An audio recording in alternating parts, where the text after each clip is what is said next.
पूछा गया सवाल। चलो ध्यान देना, चलो ध्यान देना।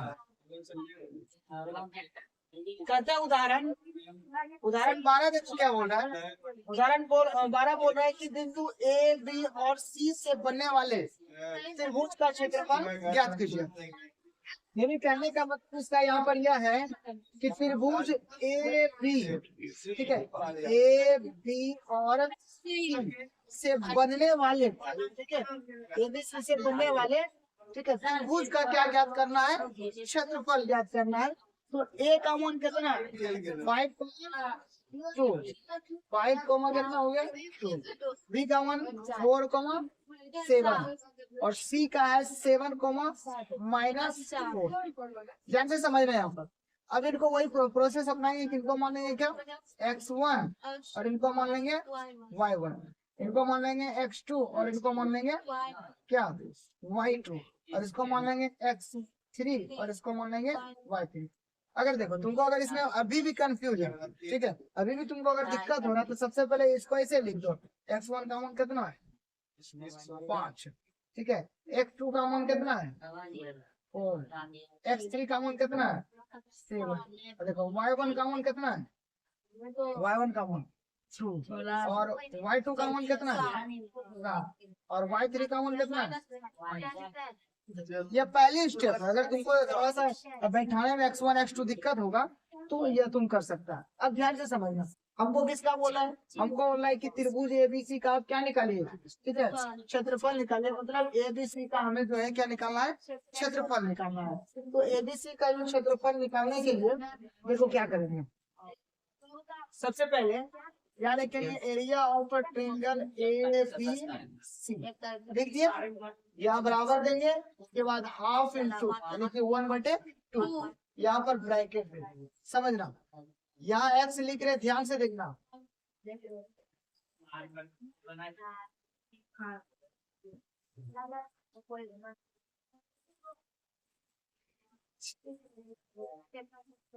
ध्यान देना, देखो रूट यानी कि यहाँ पर जो है ब्रैकेट के अंदर केवल क्या दिए y minus y, y minus y, y minus Y.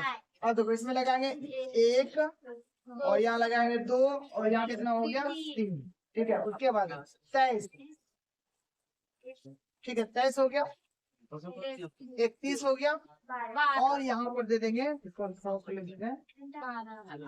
और यहाँ पर दे दिए। अब ध्यान से समझना, बहुत ज्यादा आसान होगा, ठीक है, ये तो हेल्प के लिए हम रखें, ऐसे हम लोग यहीं से बैठा देंगे तो काम चलेगा। ध्यान देना, तो 1 कितना हो गया 2 हो गया।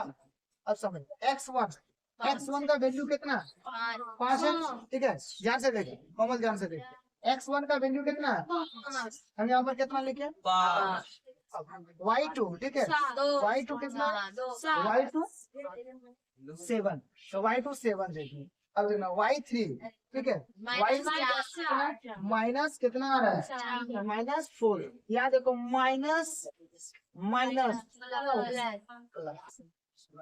अब देखना x2 का मान कितना है 4, ठीक है, यहाँ देखो बाद में बनाना, यहाँ देखो 4 लिखे, y3, ठीक है, y3 का मान कितना है -4, ठीक है, -4, यहाँ लिखेंगे -4, देखो माइनस है तो माइनस y1, ठीक, y1 का मान कितना है 2, y1 का हो गया।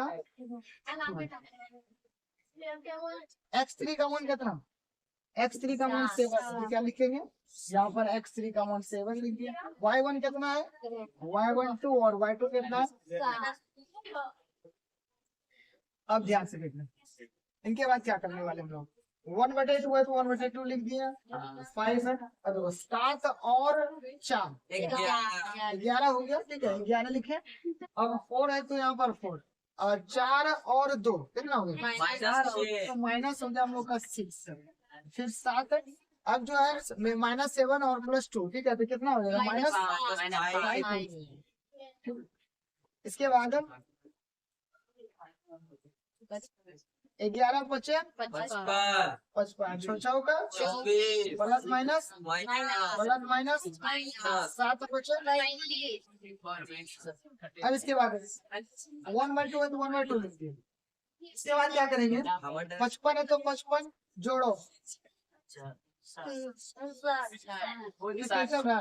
उनसठ माइनस करना है, तो माइनस जो करेंगे तो माइनस कितना आ जाएगा, यानी कि इसको कह सकते हैं कि अगर हम लोग इसको माइनस कर रहे हैं तो यहाँ पर घटा के कितना आ रहा है, तो माइनस। अब समझ यहाँ पर कि एक गुना माइनस फोर तो कितना हो गया, माइनस फोर, ठीक है। अब बटे में कितना है, भाग देगा कितना होगा, लेकिन याद रखना कि क्षेत्रफल जो है कभी भी ऋणात्मक नहीं होता, ठीक है। इसीलिए यहाँ पर इसको जो हम लिखना है क्या है, धनात्मक में लिखेंगे, क्या लिखेंगे, क्षेत्रफल एक मापक है इसलिए ऋणात्मक नहीं हो सकता है, और इसलिए हम इसको लिखेंगे किसमें, धनात्मक। अगर क्षेत्रफल माइनस में आ रहा है, ठीक है, क्षेत्रफल जो माइनस में आ रहा है तो उसको माइनस में क्षेत्रफल को हम लोग को क्या करना है, नहीं लिखना, ठीक है। क्यों नहीं लिखना है, क्योंकि क्षेत्रफल एक मापक है, ठीक है। और देखना तुम लंबाई चौड़ाई ऊंचाई, ज्यादातर लंबाई चौड़ाई ऊंचाई और क्षेत्रफल जो है यह माइनस में नहीं होता, ठीक है। यहाँ पर माइनस है तो माइनस में लिखेंगे प्लस, ठीक है। जिसका मतलब यह वर्ग मात्रक हो गया, वर्ग। यहाँ माइनस था क्योंकि क्षेत्रफल निकला, और क्षेत्रफल जो निकला, क्षेत्रफल एक मापक है इसलिए हम इसको ऋणात्मक नहीं लिख सकते, क्या लिख सकते हैं, धनात्मक लिख सकते हैं। मात्रक हो गया। और हिसाब नंबर 12 इनको काफी अवार्ड पूछा गया, ठीक है। एक बार जरूर क्वेश्चन बैंक उठा के जरूर कि ऐसा पूछा है या नहीं है, ठीक है। अब इसमें जिसको डाउट है वो बोल।